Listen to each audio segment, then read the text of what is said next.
Philosophy. All learning exclusive of technical precepts and practical arts.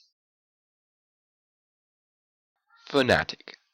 Marked by excessive enthusiasm and often intense, uncritical devotion.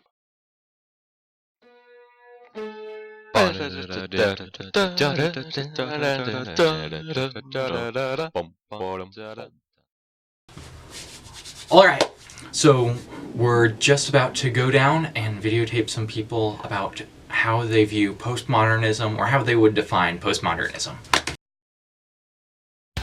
Sinmin, I have a question for you. What does postmodernism mean? It means chaos. Irrelevant. It's got terrible art.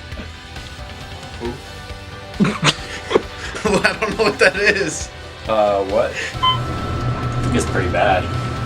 Do you know what postmodernism is? Yes. What is it?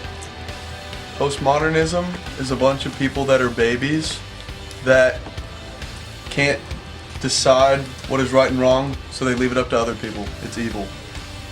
Okay. I have no idea. I don't even know. I'm the wrong person to do this. I genuinely don't know. Parker?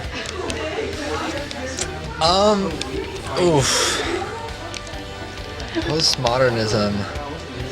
I would say relative truth.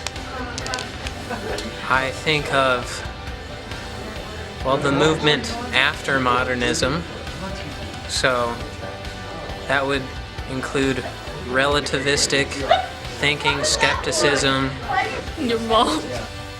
Hi there, and welcome to Philosophical Fanatics with Lucas Friedrich and my guest Shea Wynn today. He is my roommate and also a philosophy major who I thought would do well on the topic of postmodernism.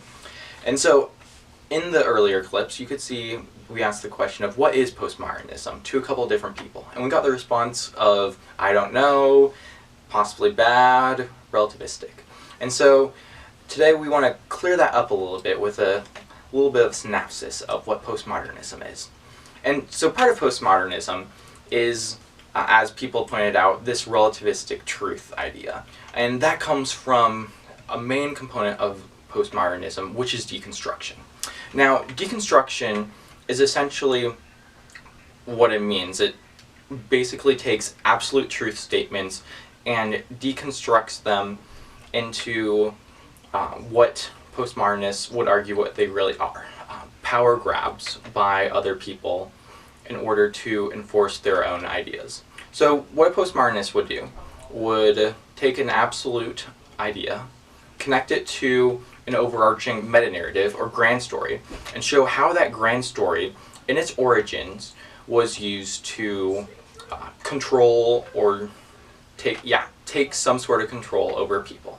So with the Christian narrative, they would probably argue that in the beginning, Christianity came about through certain slaveholders who tried to grab power over other people and tried to enforce that by creating a god figure and then continuing on to eventually get different religions. So that's just one part of it, but Shea, what would you say is an important aspect of postmodernism? I'd say that their contextualization of truth is something that is really interesting in that it allows truth to be understood in the context of culture and sort of filtered through that, so that you can sort of understand what other people are. It's a very empathetic way of seeing truth, and also allows it a human, personal element. And so an example would be, say, in scripture, someone might look at the gender roles that are laid out and say that these are sort of there and put in place because of the cultural institutions that are being acted upon, like in the context of gender. And so it's these institutions that sort of direct where the Bible goes with it, or in a postmodern view. And then they would say that if you take that into a contemporary, more egalitarian context, those gender expressions wouldn't be as evident in the contemporary church. Okay, so it's kind of like postmodernism, or people who believe in postmodernism would look into scriptures and then based on what their culture is at the time, they'd be able to extrapolate a new meaning. And in the terms of egalitarian, they would be able to extract more of an egalitarian idea from scripture. Yeah, I would agree. Okay. Do you have any other things to add about postmodernism? I just like to talk about why I think Bonhoeffer was a radical Marxist. And that's all we have for today. Sorry, Shea. But remember to like and subscribe. Thank you.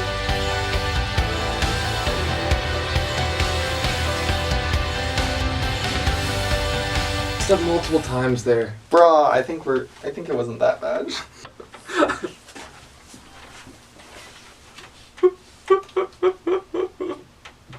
Okay, we got this, Shea. Sorry. Okay. I'm crying. Oh no, Shea. Okay. Is it okay if I flash the camera? Yeah. At the end. Like, I'll save it for the end.